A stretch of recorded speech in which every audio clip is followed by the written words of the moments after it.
Okay, so this is going to be a betting preview for the match on Saturday between Aston Villa and Rotherham.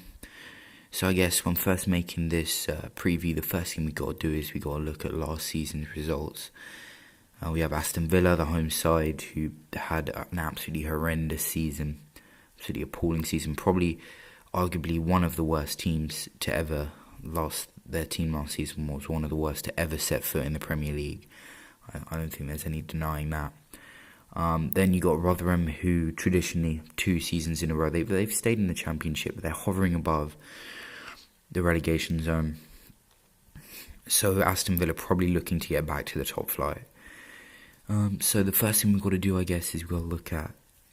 I guess the next thing we've got to do is we've got to look at the first game, and opening day of the season, Aston Villa won 1-0 against Sheffield Wednesday in the opening round, but followed by losing 3-1 against Luton in the League Cup this season. So I think it's important to note when looking at this match, Aston Villa still have some pretty experienced players. They have Houghton, they have Sissoko, they have Ayew, Westwood and Gardner.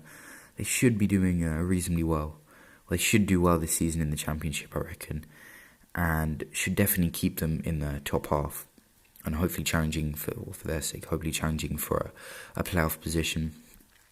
Then we had Rotherham, who drew 2-2 against Wolverhampton in the opening round.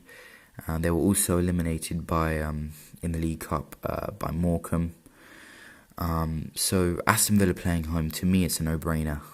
They should beat Rotherham pretty comfortably, and they should be excellent at home in the Championship, I reckon.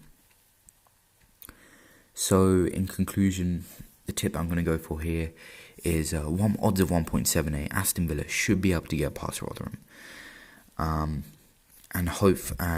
should be challenging for a playoff position. However, I am sceptical of some of the players they signed.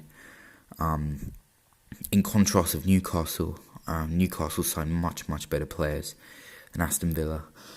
But the squad Aston Villa have now should definitely be enough to at least finish in the top half. But I do reckon Aston Villa should be able to get past Rotherham quite comfortably. Thank you for listening, and subscribe for more tips.